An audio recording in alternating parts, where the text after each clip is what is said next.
How to fix the microphone on WhatsApp.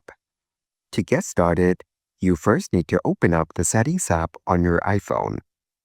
Then, you need to scroll down all the way to find the WhatsApp application. Once you find it, tap on the WhatsApp application. Here, you can view the microphone option is unavailable. Now go back and find the option Screen Time from the menu and tap on it. Then, go to Content and Privacy Restrictions. After that, tap on the microphone option over here. Then tap on Allow Changes option. Go to the previous page and again, tap on the microphone option. You then need to toggle on the WhatsApp application from this menu. Once you're done, close the tab and get back to your home screen.